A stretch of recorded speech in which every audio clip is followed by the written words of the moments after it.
In this exercise, I'm going to run you through the 8 symbolism tools, starting with an alternate use for the symbol sprayer tool, and ending with this guy, the symbol styler. You may recall that I went ahead and tore off this mini toolbox of the tools here.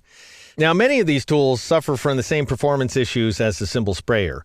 So pretty much everyone from symbol sprayer over to symbol spinner, they've got issues.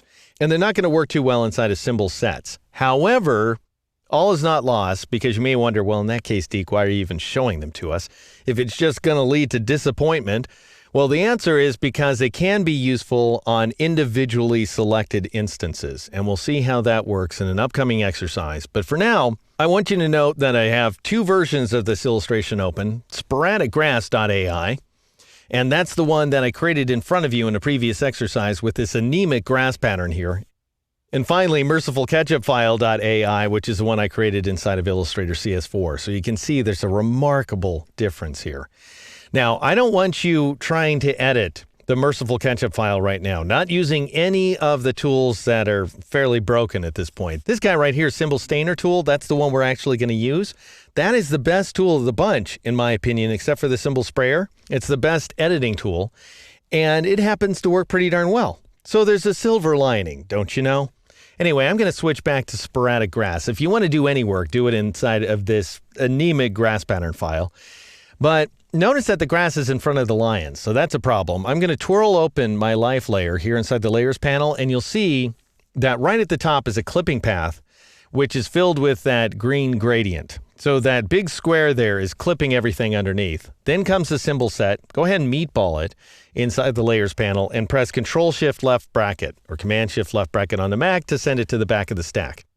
Now here's how these tools work.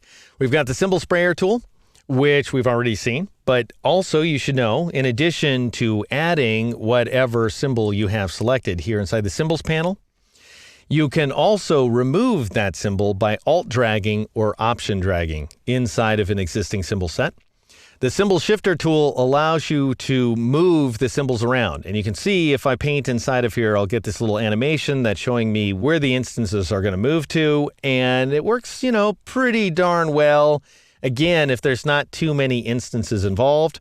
While you're painting with this tool, you can press the Shift key to shift instances of the active symbol forward, press Shift and Alt or Shift and Option on the Mac to shift them backward. And that happens on the fly, by the way, for as long as you have the key down.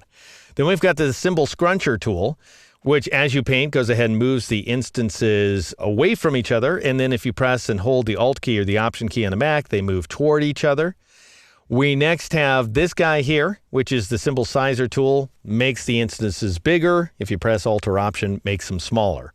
Then we've got the symbol spinner tool. It goes ahead and rotates the instances as you paint over them. For once, Alt or Option doesn't do anything. We've got the symbol stainer tool that will add color, especially useful when we've got gray symbols like this. By the way, it colorizes them as you paint over them. And if you press the Alt or Option key, it drains away the color. Then we've got the symbol screener tool, which goes ahead and reduces the opacity of your instances. And if you press Alt or Option, it restores the opacity. And finally, we've got the symbol styler tool, which applies styles from the graphic styles panel. So you can apply a style incrementally by painting over the instances, and you can remove the style incrementally by Alt or Option dragging. Okay, so what's the upshot of all this stuff? Well, it's like this, folks. This is the tool you're going to want to use inside of a symbol set, the symbol stainer tool. So go ahead and select it for starters. Then let's switch over to mercifulketchupfile.ai. Don't try this with any of the other tools. Hide the children, put away the flammable objects, everything. Make sure you're as safe as you can possibly be. So we're going to start by twirling open the life layer here inside the layers panel. And then I'm going to scroll down to the bottom of the list to the symbol set. Go ahead and meatball that symbol set to make it active. And then I'm going to make sure that I have a shade of green specified for my foreground color. And I'm going to do that by making sure that the fill is active, going over to the swatches panel and clicking on this guy right there, Mint Julep. And then I'll go to the symbol panel. You've got to do all this stuff. Go to the symbols panel and then select either Grass 1 or Grass 2, whichever one you want to go ahead and color here inside the illustration window, and then paint away. Now the tool works at a reasonable pace, as you can see, and every single one of those bits of grass that's showing up that we're seeing outlines for is going to be modified. The bad news is you don't actually see the results of the tool until you release. So you don't see the painting on the fly, except in these outlines, of course. Then as soon as you want to paint the grass, go ahead and release the mouse button, and you will see a bunch of green grass in the background. Yay! Now I'm going to click on grass 2 in order to make it active, and I'm going to paint on those thicker blades of grass, as you see me doing right now.